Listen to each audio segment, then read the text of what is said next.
முதல் வாசகம். இயேசுவில் அன்றி வேறு எவராலும் மீட்பு இல்லை. திருத்தூதர் பணிகள் நூலிலிருந்து வாசகம். அதிகாரம் 4 இறைவசனங்கள் 1 முதல் 12 முடிய. அந்நாள்களில் பேதுருவும் யோவானும் மக்களோடு பேசிக் கொண்டிருந்தனர்.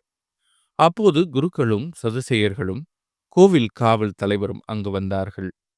அவர்கள் மக்களுக்கு கற்பிப்பதையும் இறந்தோர் இயேசுவின் மூலம் உயிர்த்தெழுவர் என்று அறிவித்ததையும் கண்டு எரிச்சல் அடைந்து அவர்களை கைது செய்தார்கள். ஏற்கனவே மாலையாகிவிட்டதால் மறுநாள் வரை காவலில் வைத்தார்கள். அவருடைய வார்த்தைகளை கேட்ட பலரும் நம்பிக்கை கொண்டனர். இவ்வாறு நம்பிக்கை கொண்ட ஆண்களது எண்ணிக்கை ஏறக்குறைய 5000. மறுநாள் தலைவர்களும் மூப்பர்களும் மறைநூல் அறிஞர்களும் எருசலேமில் ஒன்று கூடினார்கள். அவர்களுடன் தலைமை குருவான அன்னாவும் கயபா, யோவான், அலெக்சாந்தர் ஆகியோரும் தலைமை குருவின் குடும்பத்தைச் சேர்ந்த அனைவரும் கூறியிருந்தார்கள்.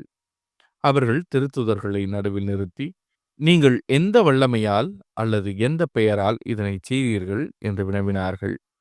அப்போது பேதுரு தூய ஆவியால் ஆட்கொள்ளப்பட்டு அவர்களுக்கு மறுமொழியாக கூறியது, மக்கள் தலைவர்களே, மூப்பர்களே, உடல் நலமற்றிருந்த இவருக்கு நாங்கள் செய்த நற்செயல் எப்படி நிகழ்ந்தது என்பதை குறித்து நாங்கள் இன்று விசாரணை செய்யப்படுகிறோம். நாசரேத்து இயேசுவின் பெயரால் இவர் நலமடைந்து நம்முடன் நிற்கிறார். இது உங்கள் எல்லாருக்கும், இஸ்ரேல் மக்கள் அனைவருக்கும் தெரிந்திருக்கட்டும். நீங்கள் இயேசுவை சிலுவையில் அறைந்தீர்கள். ஆனால் கடவுள் இறந்த அவரை உயிருடன் எழுப்பினார். இந்த இயேசுவே கட்டுபவர்களாகிய உங்களால் இகழ்ந்து தள்ளப்பட்ட கல், ஆனாலும் முதன்மையான மூளைக்கல்லாக விளங்குகிறார். இவராலேயன்றி வேறு எவராலும் மீட்பு இல்லை. ஏனென்றால் நாம் மீட்பு பெறுமாறு வானத்தின் கீழ் மனிதரிடையே இவரது பெயரின்றி வேறு எந்த பெயரும் கொடுக்கப்படவில்லை. இது ஆண்டவரின் அருள்வாக்கு. இறைவா உமக்கு நன்றி. பதிலுரை பாடல். கட்டுவோர் புறக்கணித்த கல்லே கட்டடத்தின் மூலைக்கல்லாயிற்று.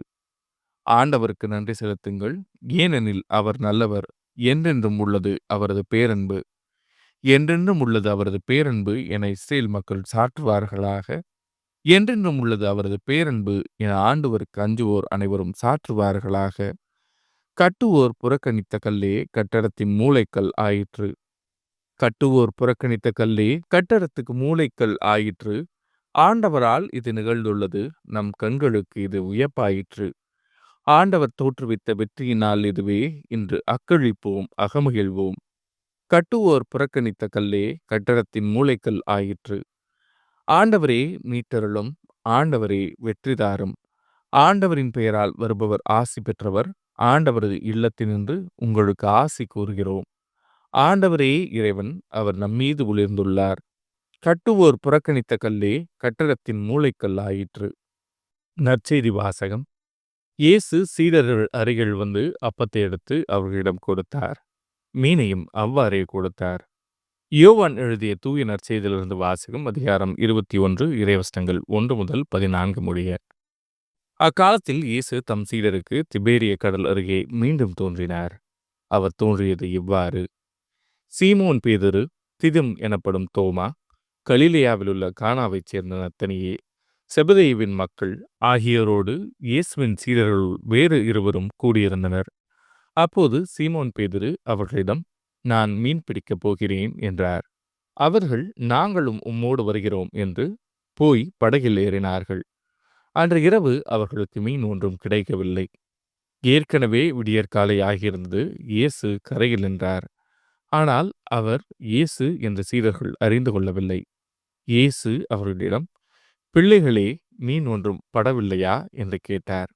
அதற்கு அவர்கள் இல்லை என்றார்கள். அவர், படகின் வலப்பக்கத்தில் வலை வீசுங்கள், மீன் கிடைக்கும் என்று அவர்களிடம் கூறினார். அவர்களும் அவ்வாறே வீசினார்கள். மீன்கள் மிகுதியாய் அகப்பட்டதால் அவர்களால் வலையை இழுக்க முடியவில்லை. இயேசுவின் அன்பு சீடர் அதைக் கண்டு பேதுருவிடம், அங்கு நிற்பவர் ஆண்டவர்தாம் என்றார். அதை கேட்டவுடன் தம் ஆடையை களைந்திருந்த சீமோன் பேதுரு ஆடையை இடுப்பில் கட்டிக்கொண்டு கடலில் குதித்தார். மற்ற சீடர்கள் மீன்களுடன் வலையை இழுத்துக்கொண்டு படகிலேயே வந்தார்கள். அவர்கள் கரையிலிருந்து வெகு தொலைவில் இல்லை. ஏறக்குறைய 100 மீட்டர் தொலைவில்தான் இருந்தார்கள். படகை விட்டு இறங்கியவுடன் கரியினால் தீ மூட்டி இருப்பதையும் அதன் மீது மீன் வைத்திருப்பதையும் அவர்கள் கண்டார்கள். அங்கு அப்பமும் இருந்தது. இயேசு அவர்களிடம், நீங்கள் இப்போது பிடித்தவற்றில் சில மீன்களை கொண்டு வாருங்கள் என்றார். சீமோன் பேதுரு படகில் ஏறி வலையை கரைக்கு இழுத்தார். வலை நிறைய பெரிய மீன்கள் இருந்தன. அவற்றின் எண்ணிக்கை 153. இத்தனை மீன்கள் இருந்தும் வலை கிழியவில்லை. இயேசு அவர்களிடம், உணவருந்த வாருங்கள் என்றார். சீடர்களுள் எவரும் நீர் யார் என்று இயேசுவிடம் கேட்கத் துணியவில்லை. ஏனெனில் அவர் ஆண்டவர்தாம் என்று அவர்கள் அறிந்து கொண்டார்கள்.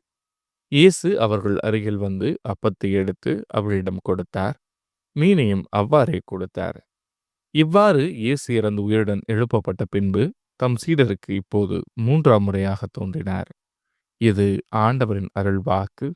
கிறிஸ்துவே உமக்கு புகழ்.